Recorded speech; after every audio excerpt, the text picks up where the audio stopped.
Salut à tous, c'est Chloé, je suis ravie de vous retrouver dans l'édition spéciale de Feel Summer. Feel Summer, c'est des formats plus courts et plus faciles à comprendre pour que vous puissiez nous emmener partout avec vous en vacances. Alors que vous soyez tranquillement sur votre transat, tartiné de crème solaire, en train de marcher les pieds dans l'eau ou sur votre trajet de vacances, nous aimerions faire partie de vos vacances et surtout on aimerait vous permettre de continuer de vous éduquer sur ce domaine qui nous passionne tous. Allez, c'est parti, let's go!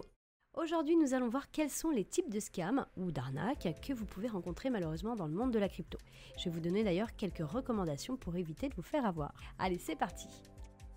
Pour commencer, vous allez vous renseigner sur la plateforme d'échange. Avant de faire quoi que ce soit, avant de vous engager sur une plateforme d'échange de crypto-monnaie, assurez-vous qu'elle est fiable et sécurisée. Allez chercher des avis d'utilisateurs, n'hésitez pas à aller faire de la veille, à aller lire des articles de presse et vérifier si la plateforme est régulée par des autorités financières dans son pays. Par exemple, en France, vous pouvez aller consulter la liste de l'AMF, l'autorité des marchés financiers, pour aller voir si elle se trouve sur la liste blanche, auquel cas il n'y aurait pas de souci avec cette plateforme, mais vous avez également à disposition la liste noire. Deuxième recommandation, méfiez-vous des offres qui sont trop alléchantes. Les promesses de rendement trop élevées avec peu, voire pas de risque, sont typiquement une tactique commune des arnaqueurs. Alors soyez sceptiques face à toute proposition qui semble vraiment trop belle pour être vraie, surtout si elle provient d'une source qui est non vérifiée.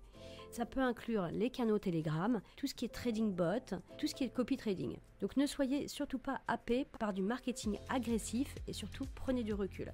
Souvent derrière de très belles promesses peuvent se cacher des arnaques. Troisième recommandation, utilisez la vérification en 2 étapes, ce qu'on appelle la 2FA. Il est nécessaire d'activer la vérification en 2 étapes sur vos différents comptes en crypto pour que vous puissiez ajouter une couche supplémentaire de sécurité.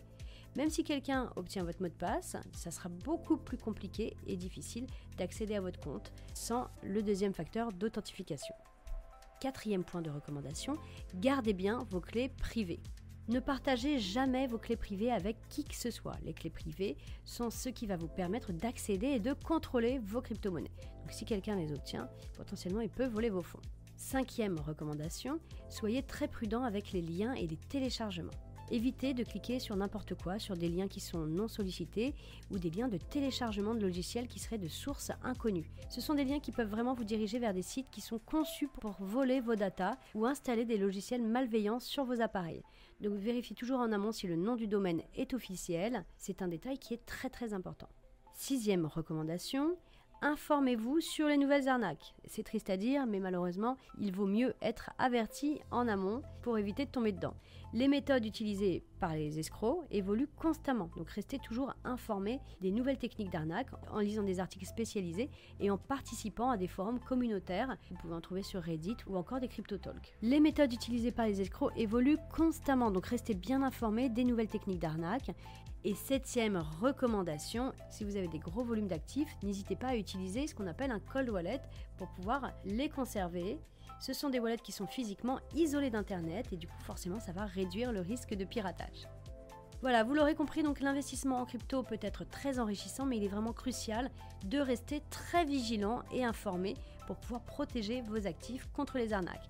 Et en suivant ces conseils, vous serez forcément mieux équipé pour reconnaître et éviter les pièges dans le monde des cryptos. Voilà, j'espère que ce podcast vous aura plu et vous aura été utile. N'hésitez pas en tout cas à y profiter de l'été et de vos temps libres pour vérifier toutes vos pratiques et tous vos process et tout remettre au carré. Voilà, ce podcast est terminé. N'hésitez pas à liker, partager, mettre en favori si le contenu vous a plu. Pour ma part, il me reste à vous souhaiter une très très belle journée à tous et je vous retrouve la semaine prochaine pour un nouveau sujet. En attendant, prenez soin de vous. Ciao ciao.